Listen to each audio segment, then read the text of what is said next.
I am freelance journalist. My name is Dr. Huff.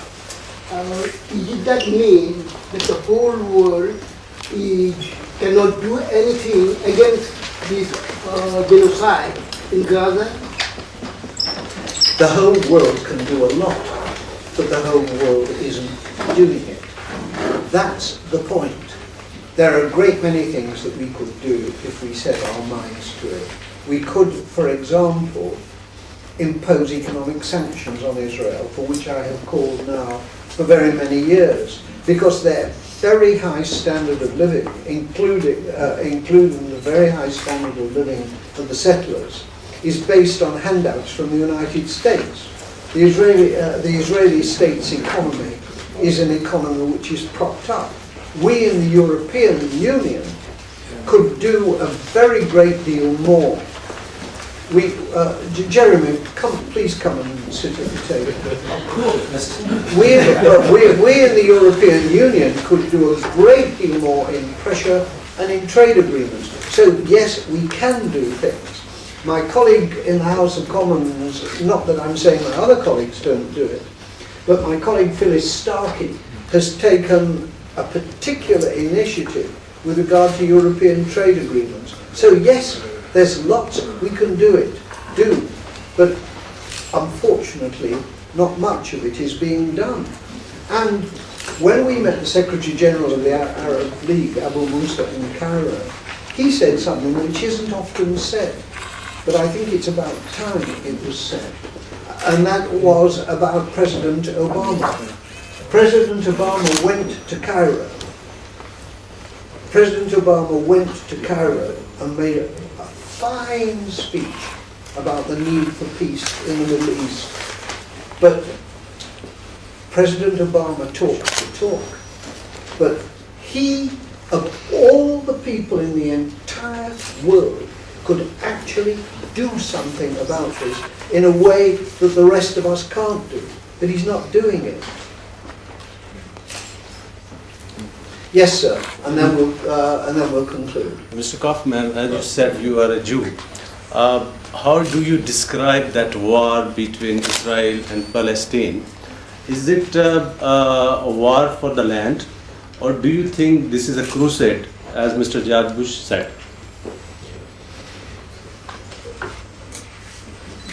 Let's be clear.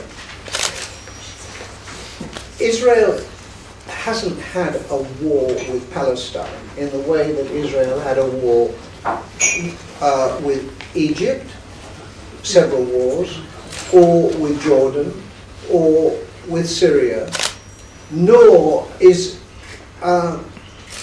what they have done for the Palestinians comparable with their several invasions of Lebanon, all of them totally unsuccessful, not one of them having achieved the objectives which they set out to achieve.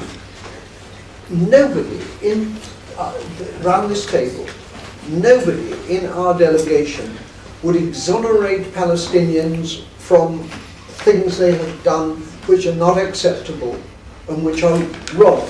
And when I spoke at the meeting we had with the Hamas Prime Minister of Palestine, I made it clear that I did not support his victory, and I made it clear that he and his associates had done things which were wrong. But it's not a question of supporting his victory. He won. He won a legitimate election under international observers.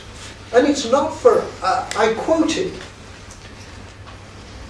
in terms of negotiation, what the Israeli Foreign Minister, Abba Eban, said about the ex-foreign minister, as he was then, about the attempt to have talks in Madrid, where the Israelis, having been forced by that President George Bush Sr. to go to Madrid, then said they would only go if they could talk, if the Palestinian delegation consisted of so-and-so. And Abba Eban said, this is the first time I have ever come across a negotiation in which one side stipulates who the negotiators on both sides should be. So Yes, nobody of us is saying the Palestinian leadership is faultless. No, nobody. Of course it isn't faultless. And it has done things it shouldn't have done. And those who fire rockets on Sderot are wrong to do so. But let's be clear about this. In the Operation Cast Lead, 14 Israelis were killed, some of them by friendly fire, and 1,400 Palestinians were killed. It wasn't a war. It was an onslaught. Bob, sorry, yes, please, Jeremy, and thanks very much. And thanks for everything you did on the delegation, Jeremy. Jeremy Corbyn. Thank you, thank you, Gerald. I'm sorry that I've only just arrived. I was doing an advice bureau in my constituency, and a few problems appeared that I hadn't expected, so I had to stay and deal with those problems, so I apologise. And I want to thank Gerald for his leadership of the delegation and the Palestine Return Centre for the effort they put into organising what was a logistical nightmare that worked out very, very well. And I think it's a great credit to them that it actually came off in that way. This is the fourth time that I've been to Gaza over the years, and a very quick impression, we weren't there very long, was that a group of people, in this case 1.5 million people under siege, have physical needs, have medical needs, have social needs, have economic needs, and have psychological needs as well. And the effect on a population of being unable to travel, unable to work, unable to be secure in the knowledge they'll get medical treatment if they get ill, or any of the other needs that we all take for granted, is very, very serious. And the effect on young people is even more serious. We grow up in a free society where young people have the opportunity to travel, to talk, to do all the things they want to do. There's a whole generation growing up in Gaza who can only watch the world vicariously through television and computer screens. And I wonder what the long-term psychological effect on those youngsters is going to be. And so the issues are of Operation Cast Lead, are of the effect of Operation Cast Lead on the ruined buildings, on the people that need urgent medical treatment that can't get it, and are on the constant shortages because of the way in which the crossings have been closed. All that money pledged last year in Sharm el-Sheikh can't be spent because the equipment and the materials cannot get across in order to reconstruct Gaza. But at the end, it has to be a political solution. And I have been in the West Bank and in Gaza on a number of occasions. And what came across to me in the very lengthy meetings we had in Gaza with the Prime Minister and with the parliamentarians was that they are people who have a democratic mandate. They are people that have been freely elected. We all observed that election and nobody found any fault with it. The rest of the world should recognise that result and not play ducks and drakes between various forces in Palestine, but instead look to deal with the elected representatives of the people. And I also got the very strongest impression from the Prime Minister that he wanted to be part of that political process and part of the solution and part of the future. And so our call is to lift the siege, our call is to lift the blockade, our call is for other people to visit Gaza. Why can't our Foreign Secretary go to Gaza? Why can't the European representatives go to Gaza? If we were able to go to Gaza, if other people are able to go to Gaza, then it's surely not beyond the wit of man to do that.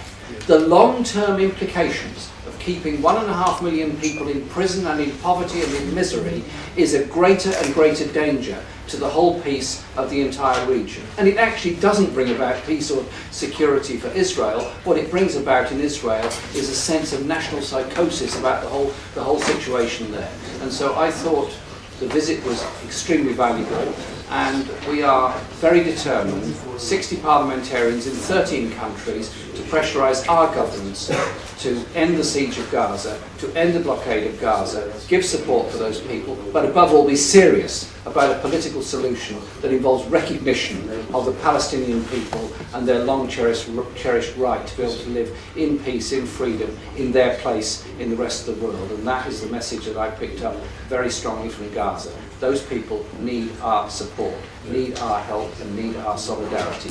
We, as the historical colonial power, we're part and are part of the problem. We need to change. Thank you, Bob.